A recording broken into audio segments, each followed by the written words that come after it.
Hello and welcome to Sports Time with Barney, and I'm your host Barney. And with the first couple of days of free agency underway, I will talk about some of my winners and losers over the first couple of days. The first winner I have is the Atlanta Falcons, with resigning Tony Gonzales to a 1 year and picking up free agent running back Steven Jackson. I feel that they have stabilized and improved their offense. Tony Gonzales will obviously be another Pro Bowl probably year for him, and hopefully in this draft they'll be able to draft a rookie tight end that he can groom to be the next tight end for the Falcons.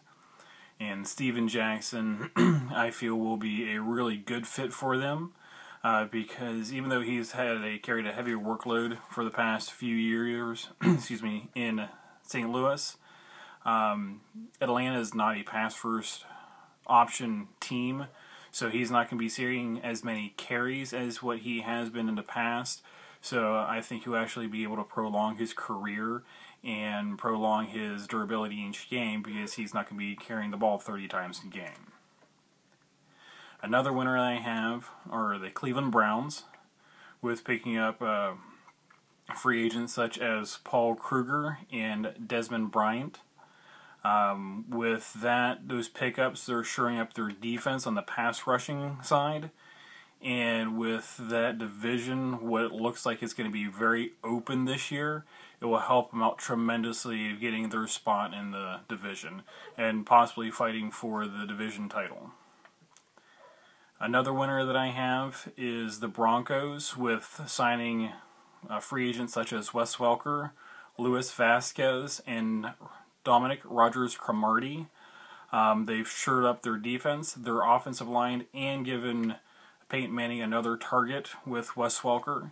And to a team that is already good, they made him even better. So I actually see the Denver Broncos winning a Super Bowl within the next couple of years with Welker there, and with the other additions they had, that vastly improves their team.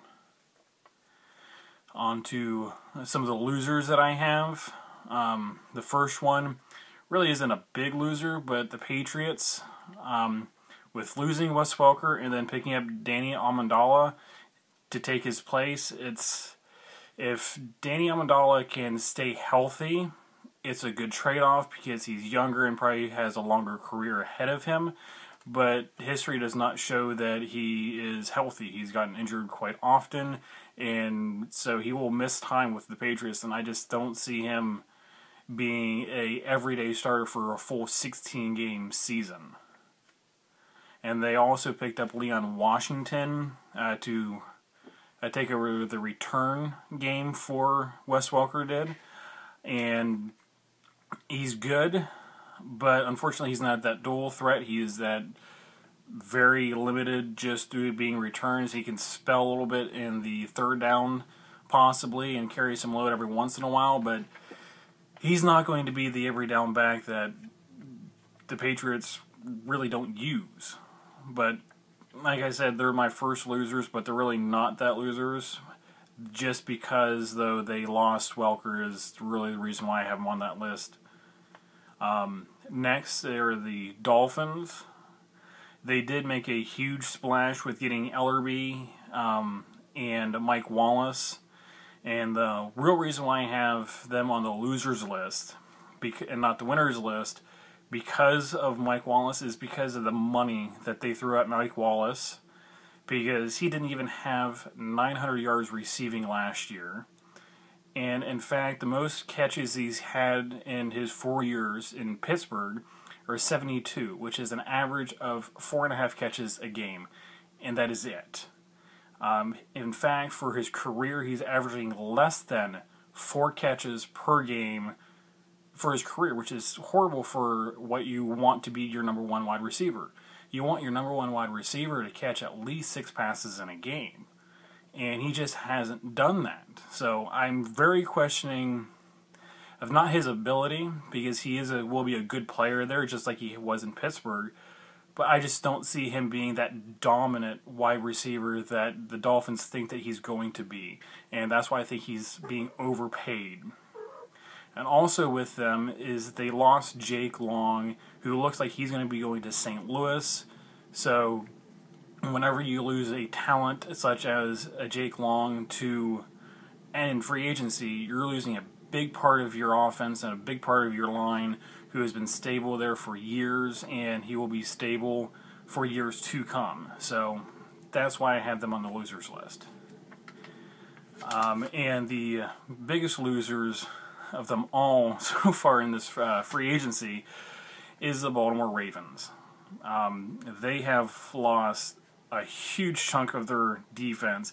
They've lost Ellerbe, they've lost Kruger, Lewis is retiring, Reed is leaving, Pollard is gone, and Corey Williams, their starting cornerback, is all gone. 1, 2, 3, 4, 5, 6. 6 out of the 11 starters on defense are gone. And you traded Boldin away, and which was a key element in their offense. So now you have an offense that has basically one wide receiver, a running back, and a quarterback, and that's it.